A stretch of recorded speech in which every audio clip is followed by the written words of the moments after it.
When you think about Thanksgiving, what comes to mind?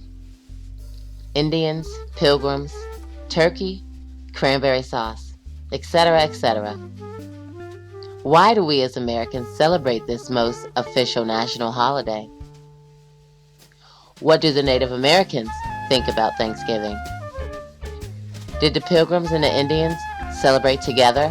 And if so, why was there a genocide of 10 to 30 million Native Americans by the hands of the colonists and Puritans? Why are we not taught about the colonist genocide of the Native Americans in our schools? Is it because Thanksgiving won't look so appealing? Or is it that we are trying to hide the atrocious crimes that the forefathers committed against the Native American tribes? Why don't they tell us that after the Indians taught the colonists everything they knew about surviving in America, the colonists turned around and massacred millions and millions of Indian men, women, and children?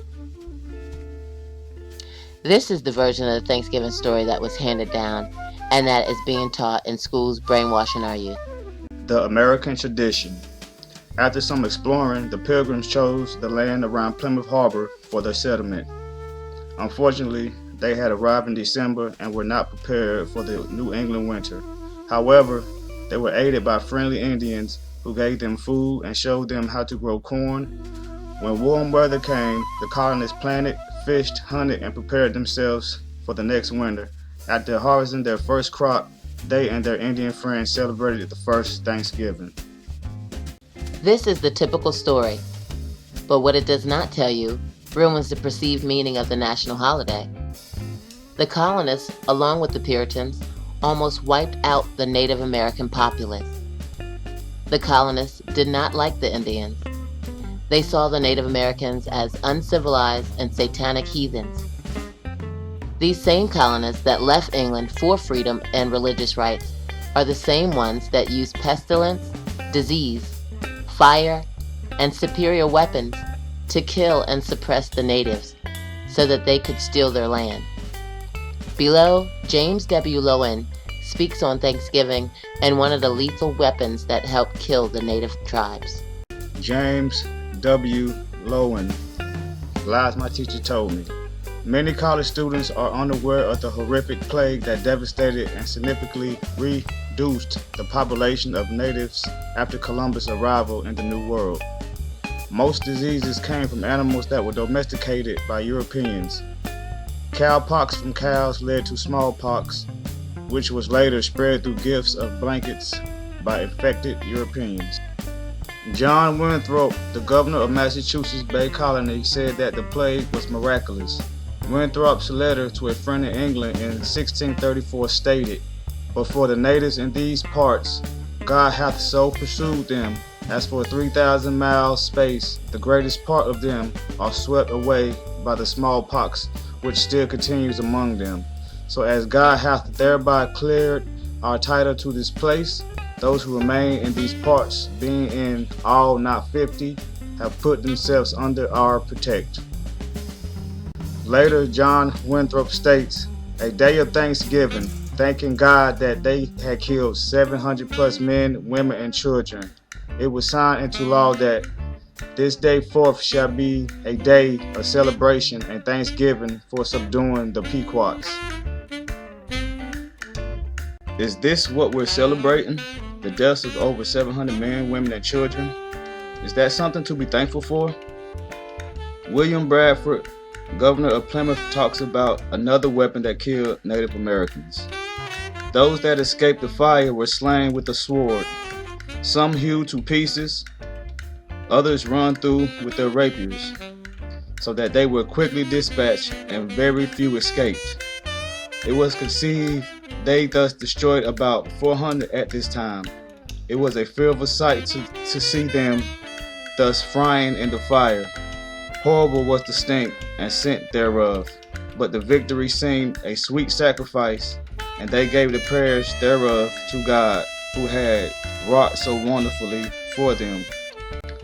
Professor James W.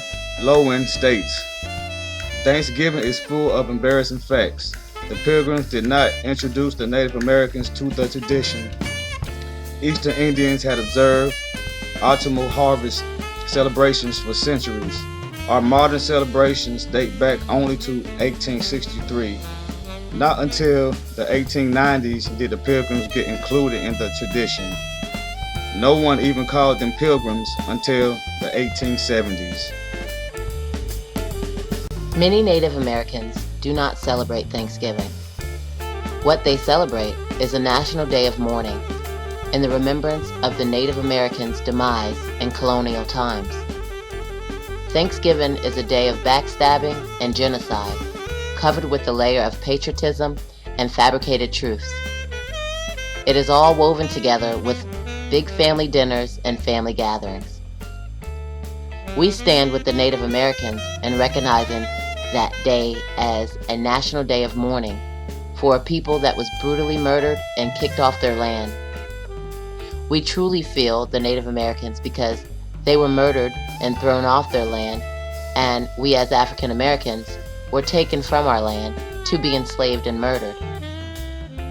Even though it is hardly ever spoken on, but both Native Americans and African Americans have been through genocide by the hands of the European settlers. By the blood of the Native Americans, this land was acquired, and by the blood of the African Americans, slaves, this country was built. The true meaning of the feast: turkey. Yummy roasted turkey.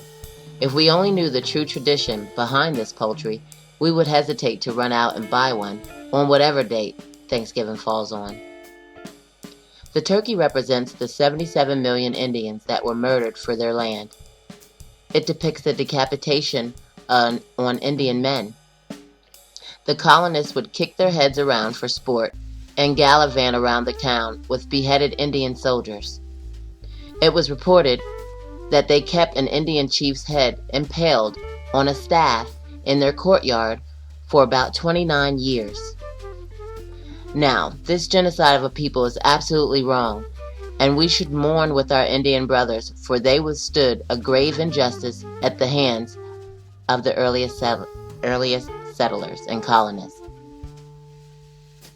What is Thanksgiving without the stuffing? Boy, oh boy, are you in for a disgusting treat. The stuffing we stuff inside of the turkey with all those scrumptious ingredients, well, there's a tradition behind that is even more gruesome than you can imagine. The stuffing represents the millions of innocent Indian children that were ripped out of their mothers' wombs. They were cut out and newborns were thrown against walls, clubbed to death, hung, and at times smashed apart. This is a very unnerving and unsettling to digest. If we all would pay attention, wake up, and realize some of the traditions that are being celebrated and why they are honoring these days, there will be a much different participation rate. Cranberry sauce. It has to be chilled, of course. The Thanksgiving dinner is not complete without the cranberry sauce. That's what they say. Would you want to eat a sauce that is considered the bloodshed of a people? I just want to know because for years we have been groomed to have the essentials for the holidays. It is all just one sick farce. The berries with their deep reddish burgundy color and the glaze of the sauce, yes, that represents the 700 Pequot Indians that lost their lives in the early 1620s on November 24th.